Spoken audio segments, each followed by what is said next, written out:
Hey, what's up guys and welcome back to Anime King 2. And today I'm going to be giving you part 7 of What If Naruto Pushed Himself to His Limit. Remember to get this one to 300 likes as usual, share this to all of your friends in your social media platform, and also go ahead and check out the new episode of What If Naruto Was a Sasuke King that I posted over on Anime King. And I'm also going to be posting a new episode of What If Naruto was raised by the Hyugas, so stay tuned for that as well guys. And later on I'm going to be posting a brand new episode of What If Naruto was a God Amongst Man, so stay tuned for that as well guys. And remember, if you're new and this is the first time you hear my voice and you enjoy the videos on both Anime King and Anime King 2, go ahead and click that red subscribe button and become a part of the Anime King family. And thank you for all of your help and your support, and remember to comment down below and tell me if you're new. I'll be replying talking back to all of you. So yeah, without further ado, what do you say we begin this new episode? Start the intro.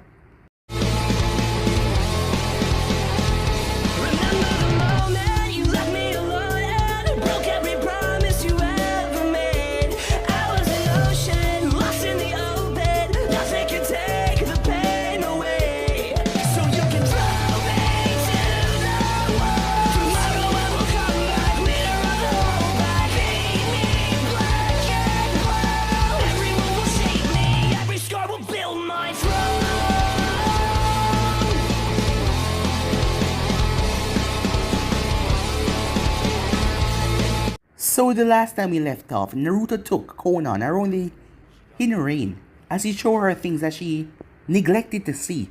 The destroyed homes, the people who suffer because Nagato lost his way a long time ago, eradicating all of Hanzo's followers. Even if the people weren't really following Hanzo because if they were scared of him, Nagato still annihilated all of them. As he took her to a cabin with 3 kids, as the 3 of them rushed up and hugged Naruto happy to see him. As Naruto told her that they were going through the garbage when he found them, and their goal is to start a revolution to stop the leader of Inari now, as Konan was surprised to hear that. After releasing her binds, they got to talking, as she finally realized that he was no longer the leader that he set out to be a long time ago. He has changed along the way.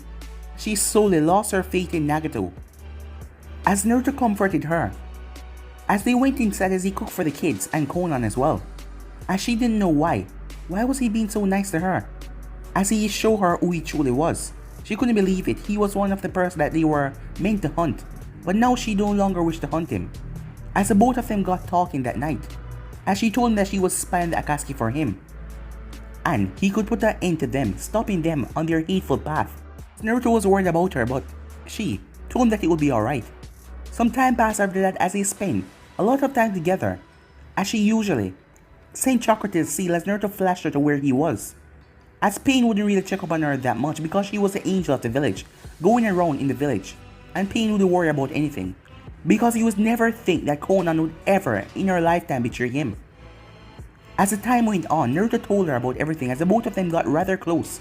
She told him about Yaiko and everything, and the feeling she had back then, she was feeling them now for Naruto. As the both of them end up kissing, as Naruto was surprised, seeing that he told her that he was going to marry to other girls about his clan, but she told him as long as she could be with him. As she was happy, as the both of them got together as well. That night they spent the night together, but they didn't do anything. They just hold each other that night. As Naruto started to show her things and explore on the place, because she never really saw things when she was much younger. And after she grew up, she was following Pain, so things were really difficult for her, as she went to movies with him and all that. Some time passed after that, as the Akatsuki was finally on the move. Deidara and Sasori were going to kidnap Gaara, as she quickly came and informed Naruto about that. Naruto told Jiraiya that he's going after a missing nin, as Jiraiya told him to be careful, as Naruto didn't want to tell Jiraiya anything, that he had a spy in the Akatsuki, as he knew that Jiraiya would march straight to the inner rain, and Nagato would end up killing him. After hearing about the man ability, Naruto knew that the current state he is, he's no match for Nagato. But he can at least stop these other members. As he headed off, as Gaara had a meeting with his council, one of his council members, they were a traitor. Well, he was a sleeping agent for Sasori. As Sasori and Deidara got in the village, as Deidara hopped on his bird, as Naruto was speeding towards the sand village, So yeah guys, that's basically that's where we left off. You guys can switch across the place and check it out for yourself. So let's start this new episode. We currently have Gaara sitting in his office. He just finished his last amount of paperwork. As he wonders why other Kages like Tsunade complain about having a lot of paperwork to do. Of course, because he couldn't sleep, he could get all of his paperwork finished faster. Still, he mused it would be easier for them to do the work rather than complain and throw it off. As he was thinking, he turned his head towards the window. He frowned as he saw a giant white bird flying. Meanwhile, Deidara grinned as he looked at the village where the one tail was supposed to be, moving a hair out of his eye. He was wearing a lens and camera. He pressed a button on the side as he counted all the ninjas on the roof.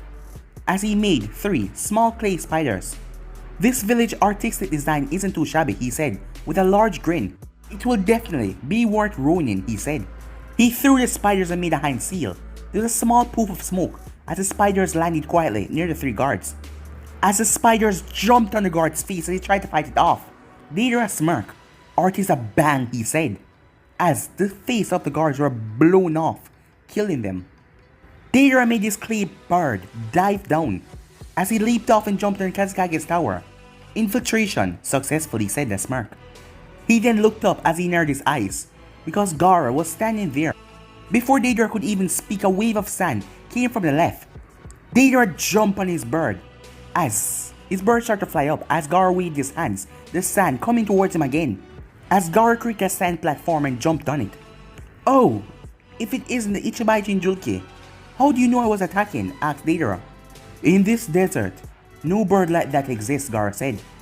"Huh, it seems all of my sneaking in was a failure. Well, whatever, at least I don't have to look for you now." Gaara said nothing as he raised his hands, as Deidara started to create some clay birds. Outside of the village, hundreds of tons of sand flew straight up in the air as he created a claw hand and started to chase after Deidara. Deidara smirked.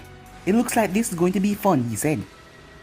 On the ground, Kankuro and Baki and several other ninjas were there. From the spear, we can assume that the Kazekage is fighting. The opponent seemed like the Akatsuki, said Baki. All of the ninjas were gathered around as they were looking up in the air, unsure what to do when the opponent is airborne. "It's just as I thought," said Kankuro as he clenched his fist. "Hurry up and prepare for battle. We're going to assist the Kazekage right now," said Baki. "Medical team, set up the barriers," he said. Baki then turned. "Kankuro." "What is it?" Kankuro said. "We need to consider what if Gaara loses control and Shikaku comes out again," Baki said in a solemn tone. While he had faith in Gaara's abilities and did not want to consider what could happen, he still had the village in mind. "That won't happen," said Kankuro. "Gaara won't harm the people of this village." Meanwhile that was going on, Naruto finally arrived, as he could see, as Naruto channeled chakra to his eyes, as he saw Gaara. Looks like the battle is already. Naruto quickly had to jump away, as a tail crashed down where he was. As Naruto followed the tail to a hunchback figure, as he looked at the figure from the description he could tell, it was Sasori of the Red Sand. "You know, it's rude to try to kill someone without even introducing yourself." The tail tried to impale him once more, but Naruto flipped away as he landed. "Who are you?" said Sasori. "Oh, no one important," Naruto said with a smirk, as Sasori couldn't see it because he had on his face mask. "I'm just trying to get through to help the Kazekage." "Then I'm afraid I can't let you pass. And if you try, I'm going to kill you," Sasori said, as he took off his cloak to reveal that he was inside of a puppet, as a large tail was coming out from the back from an orange mask. "I do not know who you are, but if you're here to help the Kazekage, I will kill you." As Naruto's smirk widened, "Well, that is fine by me, since I was already planning on killing you, Sasori." Sasori was surprised that this person knew him, but he didn't show it. Well, he was in a puppet, so the emotions are really lacking. Well, he couldn't really see the hooded figure well, and the giant cloak was blocking any style or fighting that he might use, because it went down covering his entire body. It covered up his hair, and because of the face mask, Sasori could not see who he was. Naruto raised a hand and pointed towards Sasori. "Lightning release."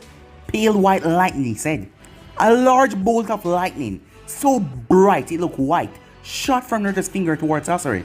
Sasori had to quickly jump away.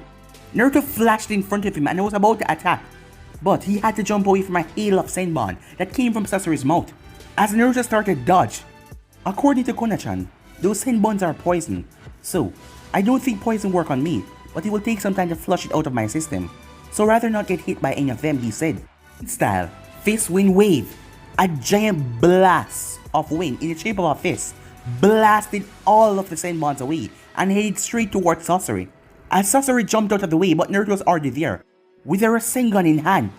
As Naruto thrust the Rasengan right into the puppet user, destroying it. As a figure then leaped away. It's been a long time since anyone managed to defeat my puppet, said the real Sasori, his voice sounding younger. As Naruto looked up, he still looked like a teenage boy. According to Konoha, he turned himself into a puppet when he was younger, as this gave him eternal life, and he didn't age by the time he turned to a puppet. I will enjoy adding you to my collection, Sasori said. As he pulled out a scroll and unrolled it, there was a poof of smoke. You know, this puppet was the hardest one to get in my collection. You should be honored to see it. I see. So you turned the third Kazekage into a puppet, Naruto said with narrow eyes. Well, the Kazekage was not a Kage of Konoha. They were still Kages, position that Naruto respected. So to see one of the village Kages having their corpse used by someone really pissed Naruto off. But he did not let his emotions show. Correct, said Sasori, as he started to move his fingers. As the third Kazekage dashed forward, one of the hands came out and several large wires shoot towards Naruto as Naruto unsealed his blade.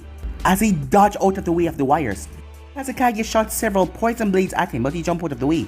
As he spun around and slashed through several of the wires that came from him from behind. As Naruto was forced to dodge the wires and the knives. As the Kazekage then opened his mouth, as poison covered the entire ear from his mouth. As Naruto was stuck in the middle of it, Sasori waited for a minute. When he realized that the person has not come out yet, he figured that he died. But it was an explosive clone that went off in a boom. As the real Naruto teared through the ground, a Rasengan already in hand, as she shot it straight towards the Kazekage. As Sasori pulled him out of the way, but Naruto managed to rip off the arm though. As the Kazekage moved back, a sharp pillar of sand came out, as Naruto knew what that was. As the Kazekage had the ability to use the iron sand, the giant pillar then came straight down to impale Naruto. Naruto leaped out of the way as he dashed towards the Kazekage. Creating another Rasengan, he smashed it towards the puppet, but a wall of iron sand was created. Despite the power behind the Rasengan, Naruto was unable to penetrate the sand spear. He was forced to leap back as he dodged several spikes that came out of the sand wall that nearly impaled him. As soon as his feet touched back the ground, he had to roll to the left as he dodged another pillar that crashed down. Getting back on his feet, he pulled out a scroll as he unsealed a large torrent of water. As he went through hand sign, ice release. Ice Dragon Jutsu, Naruto said, as a great 60-foot beast turned towards the Kazekage. As the iron sand came to the Kazekage's protection, but when the dragon smashed into it, it started to freeze over. As this took Naruto a year to master, he combined wind and water until it became more malleable version of ice. As he could compress the ice dragon when it hit the person, making it turn to water and then use the wind back in it to freeze over whatever it touched. And it took more effort than Chakra to use it out here, seeing that he was in a desert where he couldn't suck any water from the air. As Naruto added wind chakra to his blade and dashed forward as he appeared behind the Kazekage. The moment he did, the Kazekage split into 6 different pieces. Sasori looked at Naruto, was breathing heavier than before. You are definitely impressive. I will enjoy turning you into a puppet, Sasori said. I'll be taking you long before you can turn me into anything, Naruto said. We'll see about that, Sasori said, as he removed his shirt, as 2 propeller blades came from his elbows, and several scrolls on his back. As Naruto noticed where the man's heart was, there was a container with a kanji for here, as he assumed that is where his heart is. It's been a while since I've used myself, Sasori said, as a large scroll came from his back and connected to the hand. Aiming his hand towards Naruto, shot out a jet of water that moved with tremendous speed. Naruto smirked as he added his own chakra to the jet of water, as he pulled control of the water and thrust it right back to Sasori. Sasori jumped to the left as he was forced to dodge his own attack. Using one of my most powerful elements against me was a foolish move, Naruto said. Well then, I apologize, Sasori said. Why don't we try this one? A powerful wave of flames started to come at Naruto as Naruto started to run away from the flames, but Sasori kept it up as it was chasing after Naruto. Seeing that the flames were catching up to him, release, Naruto said. Because of the large cloak, Sasori could not see the seals all over Naruto's body. As one of the seals were released, Naruto disappeared in a burst of speed. Sasori was surprised, as it was just because of his ninja instincts after all these years that he was able to dodge the Rasengan. As Naruto's giant Rasengan smashed into the ground, Sasori had leaped away, as Naruto burst out of the sand and dust, coming straight towards Sasori. Sasori tried to release more flames on him, but Naruto blinked away again with pure speed, as Sasori looked around trying to find his opponent. As Sasori looked up to see Naruto coming down, as Naruto unsealed his blade, bringing it down on Sasori. Sasori brought up his own blades, but he then noticed that Naruto's blade, it was only slash of silver as he was moving so fast. As Sasori had to quickly jump back, he cursed as Naruto removed all of his blades, slicing into pieces. Never in his life has he faced such a strong opponent, as he hadn't even hurt his opponent yet. Sasori knew that he had to do something to defeat this enemy or he would lose. He removed one of the compartments from his back, as his chest opened up, as there was a large poof. Several hundred chakra strings exploded from his chest. When the smoke was blown away, "I would like to introduce you to my most powerful jutsu," said Sasori, as surrounding Naruto was hundreds of puppets. This jutsu has taken down an entire fortress before. Naruto looked around. "There's a lot of puppets," he said, in a rather lazy voice. "Looks like I'm going to have to use that jutsu," he said, as he reached his hand into the two pouches at his hips. When he pulled them out, he had 5 Harishin kunai in each hand. "Why, this is an impressive jutsu." Naruto blinked away. "I should tell you," he said from above. "My jutsu has destroyed a whole entire army." As Naruto released the kunais, Sasori blinked in shock when he saw a yellow flash just tear into his puppets, destroying them with powerful punches and kicks, ripping them to pieces. As Sasori could only watch as they were being ripped apart, he then saw something flash, but it was too late as he felt something rip through him.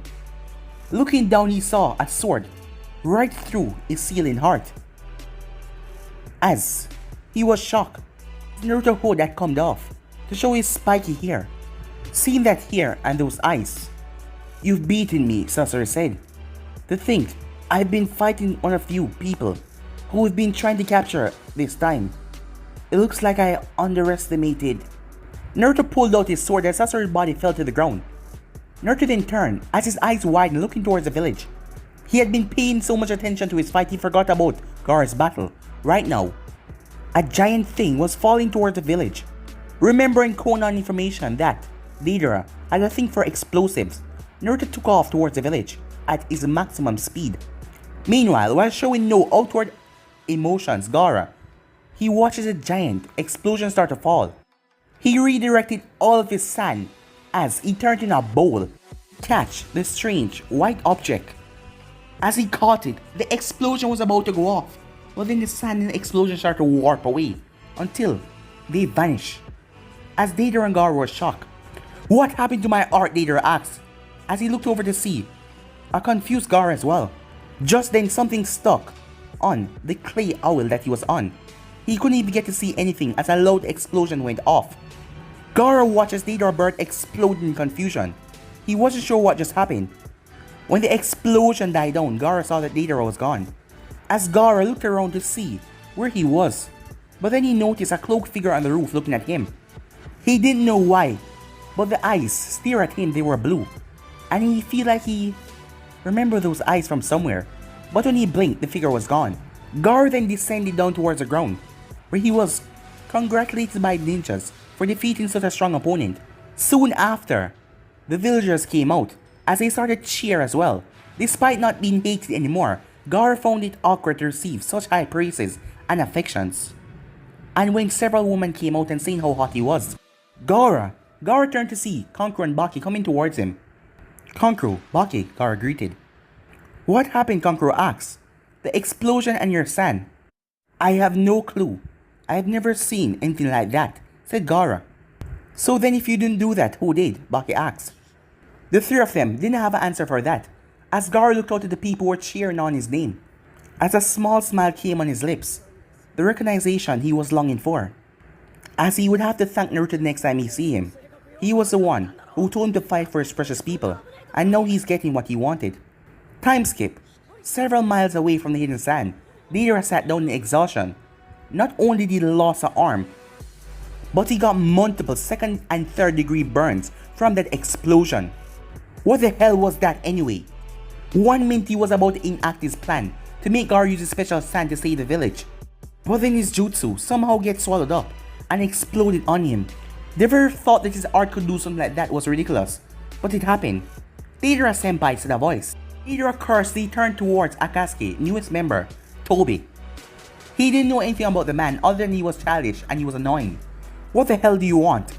Ahoy! Senpai's mad, said Toby, as he threw his arms up in the air and started running around in circles. Toby, I swear if you... Leader Sama wants a report on the One Tail. Deidara turned, as Zetsu came from the ground.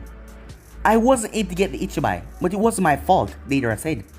I was just about to capture him with my C3, but when he got sucked into a strange wormhole, and then my own bird exploded.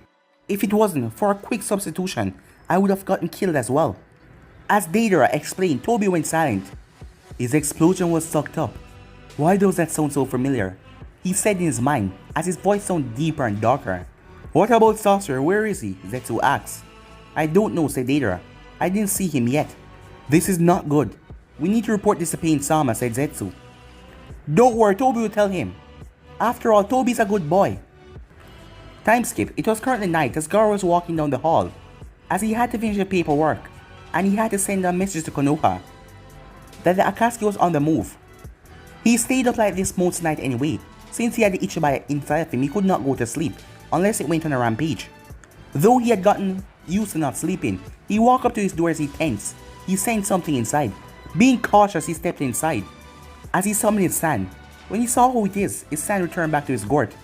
It was the shinobi that saved him. He was sitting at his desk, with his feet propped up on it. Who are you? Gaara asked. Just because this guy helped him, that did not make him a friend.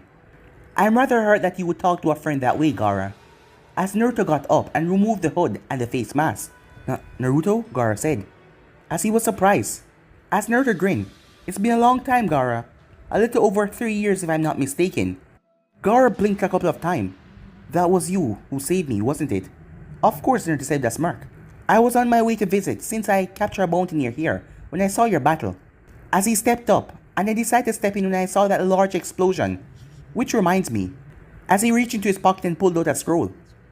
As he gave it to Gaara, inside is the person, who I believe is that man's partner. He was outside of the gates as I was making my way in. I believe that he was a shinobi once a part of the sand, figured that he wanted his body back. Gaara took the scroll and noticed it had the kanji for puppet on it. As he walked over to his desk and placed the scroll down. It is good to see you again, Namikaze, he said. Naruto rubbed the back of his head sheepishly. So you know about that, huh? I doubt there's a single person in the elemental nations who has not heard about the rebirth of the Yellow Flash. Word traveled to the sand after Tsunade made a public announcement of your heritage to the people of Konoha. I bet that went over well, Naruto said with a grimace. I wonder how they reacted. I'm afraid I couldn't tell you since I was not there, Gaara said, as he sat at his desk. As he looked over at Naruto once more, it was obvious that he wasn't here for just a visit. The time in between the attack and Naruto rescue was far too convenient. But Gaara saw that Naruto didn't want to talk about how he knew that the Akatsuki would attack. As a part of Gaara wanted to ask about the knowledge about the Akatsuki, but a part of him trusting his friend. I hear that you have been training with Jiraiya of the Sun, Gaara said, as he gestured for Naruto to have a seat. Yeah, I am, Naruto says he sat down. It's pretty awesome actually. Time skip. It was a beautiful day in Konoha as the sun rised. But once Tsunade Senju was not awake to seat, she was currently sleeping.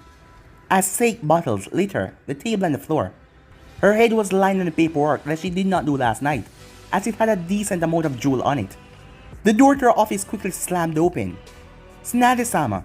What? I wasn't drinking, I swear, she said, as she looked around. Shizune looked around as she sighed, looking at the 8 bottles on the floor. Honestly, Tsunade-sama, can you please not drink yourself in a stupor for once? Especially since you're on the job, she said. Tsunade coughed in her hand. Was there a reason you came barging in here, she asked. Oh yes, we just received word from the sand that they were attacked by the Akatsuki. What? Tsunade yelled. Shizune nodded as she handed Tsunade a scroll. Thankful the attack failed and the Kazekage is safe. As she read the scroll, as it mentioned a friend of his sand. Do you know who this friend of his sand the Kazekage mentioned? No, Tsunade-sama, I only know that he helped the Kazekage in the battle. Well, at least the Kazekage and Ichibai are safe from the Akatsuki for now, said Tsunade. Though I want you to inform Jiraiya of this friend of the sand and see if he can find any information on it. Yes, Nani-sama, said Shizune. Time skip. Naruto was looking down as a small mining town. A man known as Reiga was here. He was in control of everything, as the people that were under his charge are dressed in his robes. A small old man, his legs buckled as he couldn't carry the equipment anymore.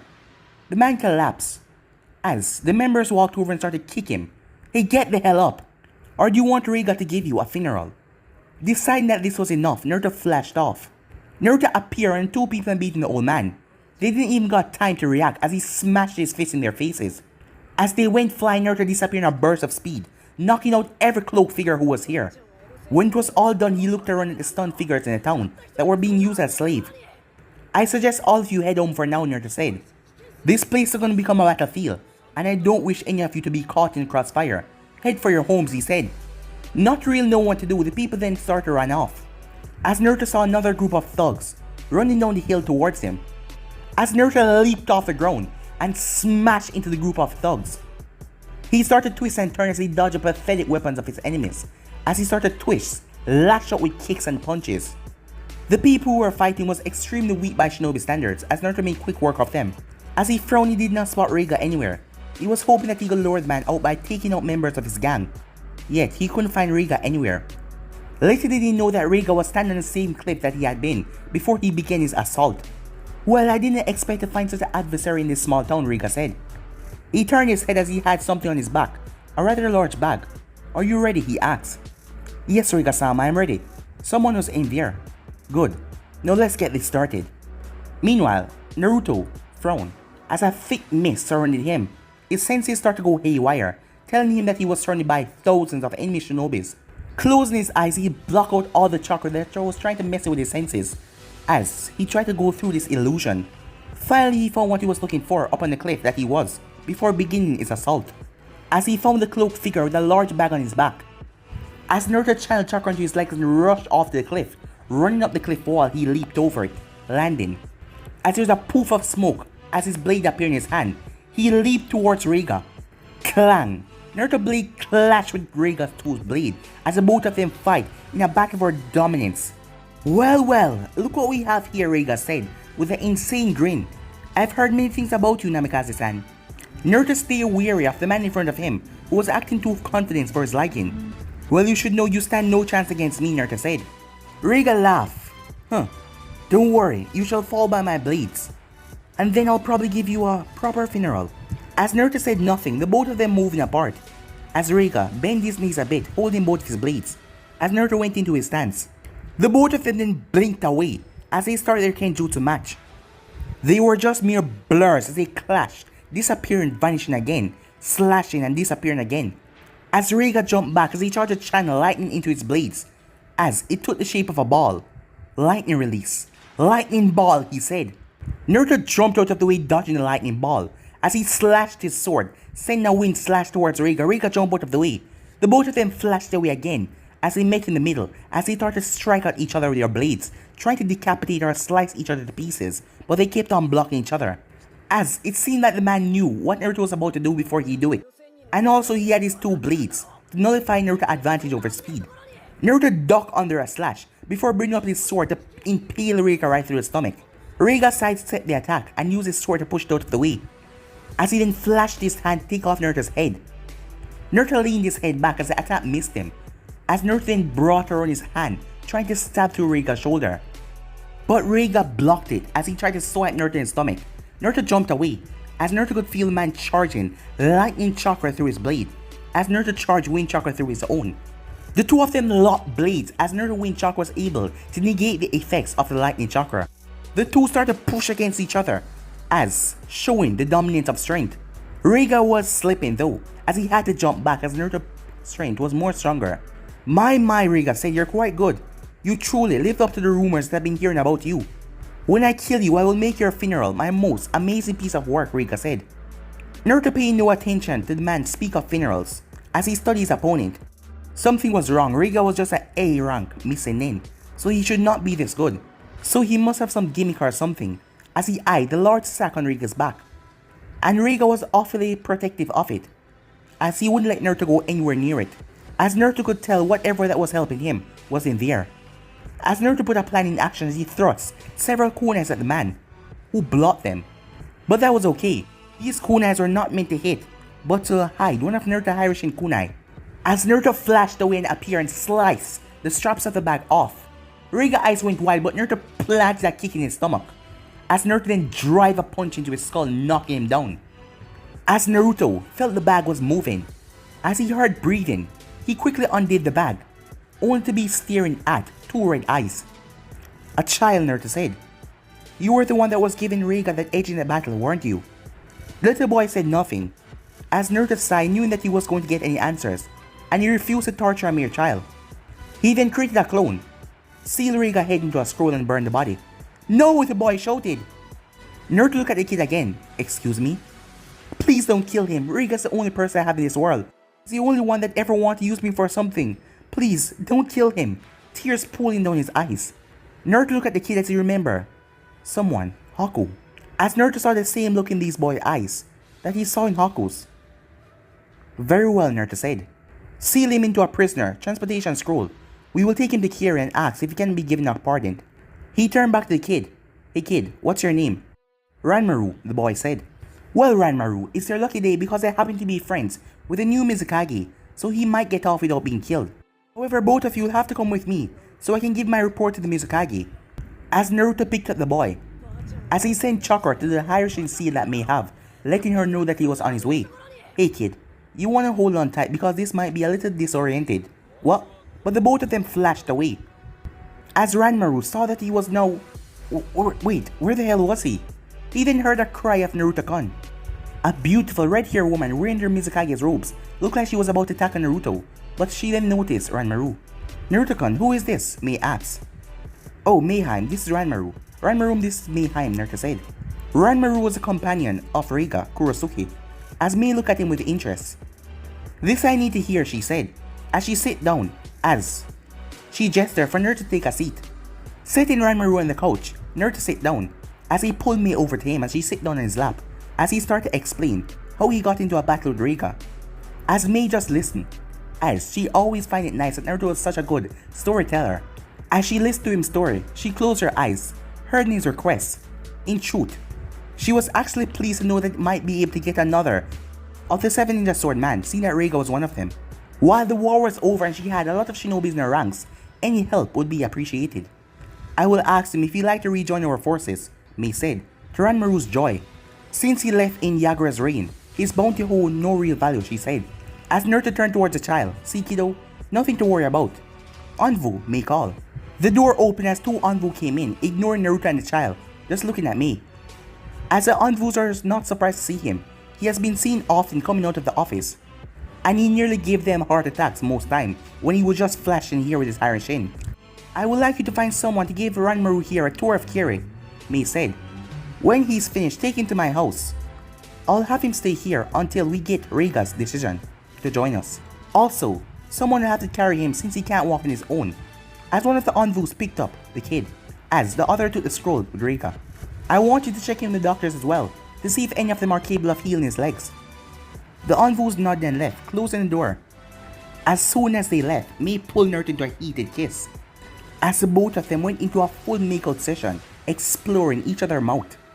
As she pushed him down on the couch, sitting on his lap, she went down and started kissing him even more. Even though it has been 2 weeks since she last saw him, she missed him, as he always livened up things when he was here, and she was always happy to see him. "So, are you done with your paperwork today?" Naruto asked. Mei smiled. Moments later, Mei waved at some of the villagers as they were walking around Kiri, as Naruto waved at some of them as well, seeing that most of them know that he was a hero who helped in the battle. Eventually, the both of them settled down, as Naruto ordered some beef ramen and Mei ordered some miso ramen. As they discussed some of the things going on in their life, Mei told him about the new batch of shinobis who just got out of the academy. Sometime last week, she hoped to have them ready for the Chunin exam next year, and she was having them trained by some of her more talented Jonins. Naruto told her about some of his travels, leaving out what happened with saving Gaara. Not that he didn't trust her, but with so many people around, he didn't feel comfortable talking about it here. "You know, I wish I could just go everywhere I want now, seeing that I'm now stuck to my desk," Mei said, with a pout, as Naruto made a mocking hurt sound. "Aw, I thought, you got to do that already. Or is spending time with your fiancé outside of Kiri Not good enough for you, he asks. That was another thing as well. After the movie that he made with Koyoke, Naruto proposed to both Yujito and Mei. Well, he had, after making up to them. When they heard that their precious Naruto was in a porno, they were furious. Thankfully, Jiraiya sent that letter, as Naruto changed the context a bit to make it sound like Jiraiya blackmailed him. Even more, both girls demanded on seeing Jiraiya. Jiraiya thinking that the kid would never do that to him, but he was surprised when Naruto summoned both of the girls by the Harashin. But Naruto wasn't left off the hook. It took an entire week of being Mei's personal slave for her to forgive him. But he did not call that punishment, he just take her out to eat, make her food, and treat her like a goddess. That wasn't much different from what they usually did. As she also made him give her a full body massage, and that wasn't punishment, that was great for him as well. Mei smacked Naruto's shoulder, snapped him out of his thoughts. You know what I mean, she said. Naruto nodded. All that paperwork, he said. Well, you could do what Bachan do, and just drink yourself stupid and just forget about it. Mei laughed as Naruto tell her stories about when you'd find Bachan drunk, and you'd fall asleep at her decks, and then get scolded by her assistant the next morning. And adding on to that Naruto called her Bachan, it just added on to the humor. After their food came, they ate. As they decided to head off, much to the male populace in Kiri jealousy, Mei was holding onto Naruto's arm personally close to her chest, and all the jealous females who desired to have Naruto. Time skip. Both Mei and Naruto collapsed on the bed after going at it for hours, as Mei was done for today. Her body filled with so much pleasure she couldn't even move at the moment. As Naruto was caressing her head, she was resting it on his chest, the both of them completely naked. As he realized that she quickly fell into sleep. Well, after doing something like that for so long, she must be exhausted. He was tired as well, as he gave her a kiss on the forehead, as the both of them fell to sleep. The next morning, the both of them were walking around town, as it was late in the afternoon. After going at it so many times last night, it was hard for her to get out of bed this morning. It was rather funny seeing her falling down, as she started to curse him out and told him that she will melt him if he does this again to her. But it will happen again. That was what she said last time when it happened.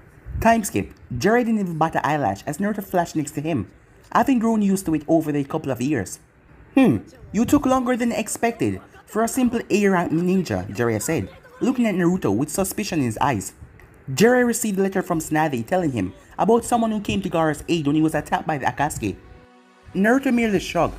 He had this one kid with him, who was able to see everything like a bloodline, just like Byakugan. It made him a lot harder to hit. Besides, I decided to spend some time with Mei-chan. While it was not a lie, it wasn't the truth either, as Naruto wanted Akatsuki to keep guessing about who this new enemy was, and he didn't want to tell Jiraiya because Jiraiya would ask him how did he know about that. As Jiraiya, curious gaze quickly vanished, as he forgot about Tsunade later. Oh, so you were hanging out with the hot redhead this time. I can't blame you, kid, she's rather...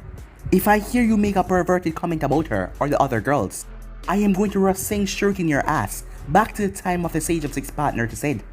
Jiraiya closed his mouth, but his grin remained in place as the both of them walked down the dirt road. We have about 5 months left until you return to Konoha, Jiraiya said.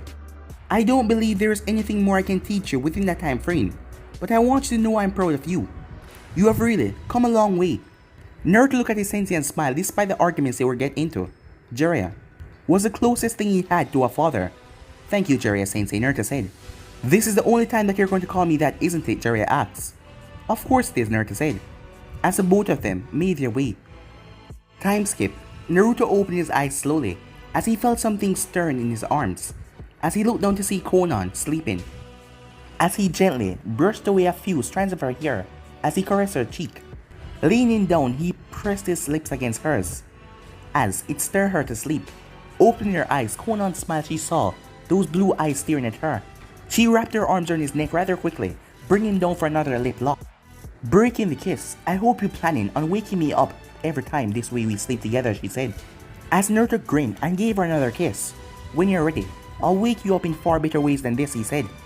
Even though they had slept together in the same bed since they became an official couple, as Konan asked Naruto to wait, as they never go past cuddling and kissing, as this was their first relationship. Because of that, she wanted to take things slow, find out more about him and about herself. She wanted a chance to do so. It was something that Naruto understood, and he had no problem doing that. I'll be looking forward to that time. What time is Jiraiya sensei gonna be here, she asked. Not for a few hours, Naruto says he lied down inside as he pulled Konoha towards him. Jiraiya went out to do a last meeting with someone in his spy network before him and Naruto left towards Konoha. Since he wasn't sure how long it would be to spend with Konoha or the others, he has taken a full day with each of them. As yesterday was Konoha day, as the both of them went to Crystal Falls, where the both of them spent the night staring up at the stars. Hearing that Jiraiya wasn't going to be here for a couple of hours, she kissed him as the both of them started to make out. Moments later, Yujito let out a huff as she was running. She did not know how long she was running for, as her clothing was teared up and her armor was gone. Her shirt was ripped in several places, revealing her stomach and part of her bra. Her pants were destroyed as they turned to shorts, with several gashes along her side. Some of her wounds were still bleeding, as she did not have a chance because of her battle and the amount of chakra she used in it. She was just returning from a mission when she was attacked by the Akatsuki. She was not sure how they managed to locate her, but these two were impossible to defeat, as no matter how hard she hit them, they wouldn't go down. They just kept on coming back. So she created a distraction as she ran, as she was currently in a sewer system at the border to Kami no Kune. Yujito, sensing something, she jumped out of the way as the sight passed her. She cursed as she turned, as Hidan stepped forward. That was quite fast. But you should know, in terms of speed, I'm the slowest in the Akatsuki, he said. Careful, Hidan. If you're not careful, she might kill you, said Kakazu. Well, if that is even possible, I would let her, he said. Yujito took several deep breaths as she slowed her heart rate. She quickly reached into her pouch as she pulled out a kunai that had an explosive tag attached to it. As she felt the ring on her finger shift, she recognized it as her proposal ring that Naruto gave to her. Like Maze, it had this seal on it. She personally didn't want to get Naruto involved into this, but she knew that he would be pissed if she get hurt and didn't call him. And these two are more powerful than her. Besides that, she promised Naruto that she will call him if she ever run into Akatsuki. As she thrust the kunai behind them, it exploded at the top, making several large stones fell down, blocking the entrance. As she then channeled chakra into the ring, with Naruto and her here, they could handle these two, and they could not escape. Meanwhile, Naruto and Jiraiya were walking, until Naruto stopped. What's the problem? Jiraiya asks. One of my Hydrogen seals is going off. The one with Yujito, he said. I'll see you later, Sensei, he said. And that he flashed away before Jiraiya could even say anything. Just like his father, Jiraiya said, as he continued his trip. Meanwhile, fire release, infinite hard work. Wind release, storming, wind wave, said Kakazu, as a blast of wind and a blast of fire came from the two masculine shoulders. Yujito was about to do something when someone flashed in front of her. She recognized that Moppy, spiky blonde hair, water release, water enchantment wall. A giant wall of water started to form from the moisture in the air. In less than a second, he and Yujito were surrounded by a massive amount of water as the collaboration jutsu smashed into it. As the fire jutsu failed to overpower Naruto water wall, as Naruto pointed his finger towards the two Akatsuki member, water release, waterfall jutsu, he said. The water swirled around him before bursting towards the both of them. The two jumped out of the way as the water attack drilled through the cement that they were standing on. And you told me to be careful, Naruto said, the smirk. And yet you are, Yujito-chan, picking a fight with Akatsuki. How hypocritical you are. It's not that I went out of my own way to find them, she said in embarrassment of her own words turned against her. Besides, I called you, didn't I? True, and I'll have to find some way to thank you, he said. I was getting bored not having a challenge. So, how about tonight, we go on a date, he said. And I take you to one of those hot springs. And to get a massage and everything. That sounds nice, she said, a small blush. Hey! Who the hell do you think you are, you prick, Hidan asked. As Naruto looked at him. As Naruto pointed at himself. Yes, you idiot! I'm going to sacrifice you to Jashin for interrupt me, you stupid bastard, he said. My, this one has a mouth on him, Naruto said. Naruto, we have to be careful. These two are different. I hit them hard back then, and they kept on coming. So we have to hit them even harder. As she started to channel the Nimbus chakra, soon a dark purple cloak covered her, shaped like a cat with two tails swishing behind it. I'll take the loudmouth one, you can have another one. Be careful, those massive heads detach and fire jutsus at you, and from what I've seen they use every element. As Naruto nodded as he turned towards Kakazu. But guys, we end this episode right here. If you want to see the next part of this, you already know what to do. Like, subscribe, comment down below, and turn that bell notification to stay posted. Remember, share to all of your friends in your social media platform, and also stay tuned for the rest of what is coming your way. I'm going to be posting a new episode of What If Naruto was Raised by the Hyugas, so stay tuned for that, and I hope that you guys enjoy. And also go ahead and check out the new episode of What If Naruto was a Sasuke King, and enjoy that. And I'm also going to be posting a new episode of What If Naruto was a God Amongst Man, so stay tuned for that as well, guys.